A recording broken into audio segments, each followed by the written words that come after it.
All right, state of play. I'm glad that Sony is really showing their love for third-party games. You see that they definitely have a strong relationship with Square Enix and their first-party exclusives such as Horizon. Now, before I get any more, it's your man Micah, back with Versatile Plays, back with another video to talk about what I thought about State of Play overall. So let me know down in the comment section below what you guys thought about State of Play. Any games stood out to you? Any games you thought you would have saw, disappointed you didn't see, or maybe it'll show up later, maybe during Summer Games Fest or at another showcase? Let me know down in the comment section below. In regards to what I think that I'm definitely hyped up for others who thought this was a slam dunk in the park for State of Play, because State of Play has been in this weird place where we don't exactly know what Sony is trying to do, and maybe they are starting to kind of catch their groove with it in terms of maybe capitalizing on third-party moments more so than their own content. And then, you know, those bigger stages, that's when you get to see the heavy hitters, such as like a God of War Ragnarok, something that we did not see at the State of Play. I think some of us maybe would have thought we would have saw a glimpse of it or something, but as large scale as that game is going to be, you definitely want to showcase that at a large event like Jeff Keighley's Summer Games Fest. So I can understand why that wasn't there. I guess you could also say that's why KOTOR wasn't there. We know that's going to be, if not exclusive on PS5, it's definitely only had attention for PS5. Again, we didn't see nothing for that with this State of Play, but we may see it at Summer Games Fest because there's a good chance that that game's coming out by 2025. And hopefully it's going to be in the same vein of Jedi Fallen Order / Jedi Survivor. So that will be interesting there. So we didn't see those two things. We also didn't see, what else? Any Spider-Man 2 stuff, any Wolverine stuff. I think those two pieces of content from Sony and Insomniac are also going to get a big highlight on a bigger stage. Now, will we see any more of that at Summer Games Fest? I think we will, because the game is slated to come out next year, at least Spider-Man 2. Wolverine, we might get a launch window. If not, I think Wolverine we're going to see somewhere down the line, maybe towards the end of this year.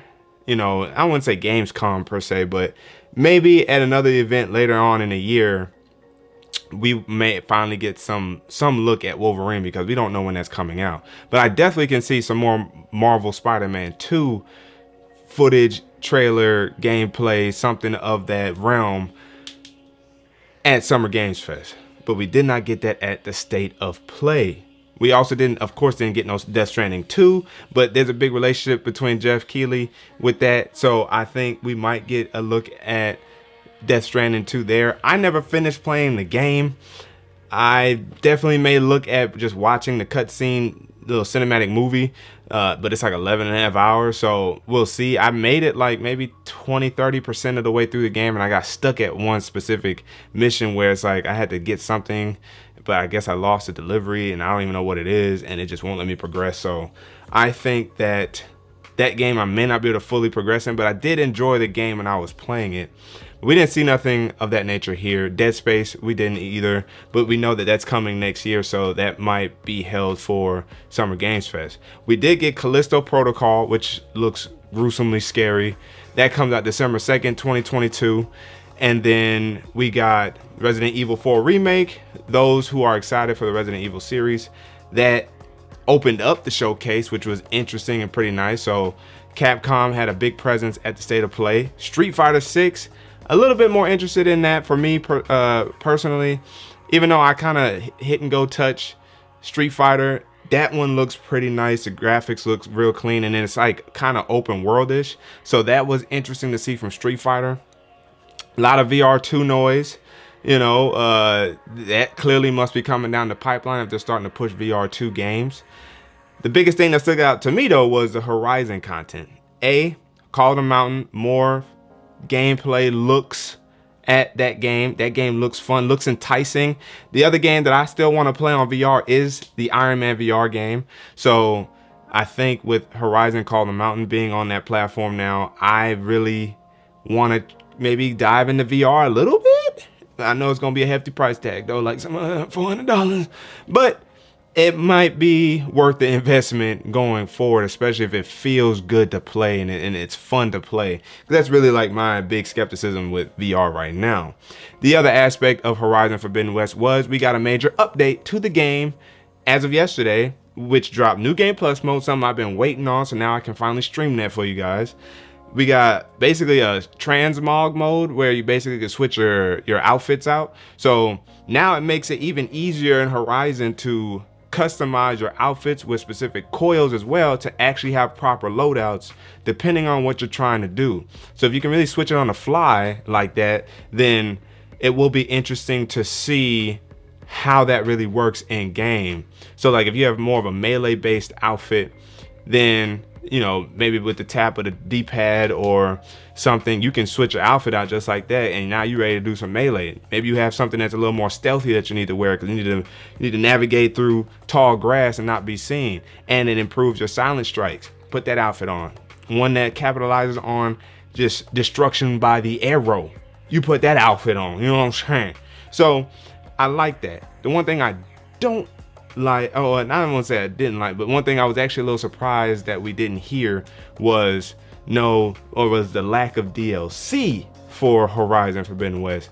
Not mad at it. I think we all know that there will be DLC at some point, but with the New Game Plus mode, the new outfit mode, the ultra hard difficulty nobody cared about, you can redistribute your skill points now, and there's weapons trophies also being added now. So if you want additional trophies, you know, however that works out, that'll be in the game. I'm going to look at that shortly, but at least we got a bulk of that kind of stuff. And an improved performance mode, which means it may have some ray tracing involved. Maybe that will be nice, but I'm definitely interested to jump back into the world of Horizon and check out New Game Plus mode.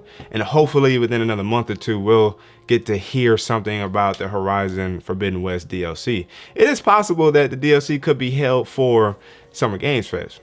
Just throwing it out there. You know what I'm saying? Then you have Final Fantasy 16. Looks good, looks clean. I'm glad that they've kind of moved out of that more turn-by-turn based and a little bit more freestyle with the games. You know, the mechanics, the game mechanics. Couldn't think right there. But overall, I think the game was more like the state of play was like a 7 out of 10 for me, just because personal preference wise, it wasn't as much I was really interested in like that outside of Horizon. But I am definitely glad that the majority of people were interested in the state of play and felt like this is like one of the best state of plays Sony has had since its inception. So hopefully we'll get a PlayStation showcase later on in the year.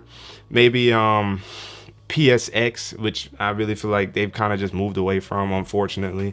We want that fun aspect to come back from Sony. So hopefully by means of the PlayStation Showcase or a revitalized PSX, that would be really cool to see. But again, those are my thoughts about State of Play. It wasn't even that long. It was like 30 minutes. So it was kind of fast-packed or fast-paced, to the point, knocking it out. Had a couple, one roller drone which looked kind of cool too. So there was some third parties in there that was kind of discreet. It was like, oh, okay, Sony, okay. So it was nice to see overall. As I said, more of like a 7 out of 10 for me. And I think it would have bumped up to like an 8 had we got DLC or some of the other maybe Star Wars properties or Marvel content that we know is coming down the pipeline, and even if it was something small. So those are my thoughts. Again, let me know down in the comment section below what you guys think about Sony's State of Play that just happened on June 2nd. I'll be interested to hear and see your comments below. But again, as always, you guys haven't already, make sure you guys like the like button, subscribe to the channel, hit that notification bell so that we know my videos on my live streams, that way we can sit back, chillax, see what's cracking. With your man Mike is signing out until the next video on live stream. Wait for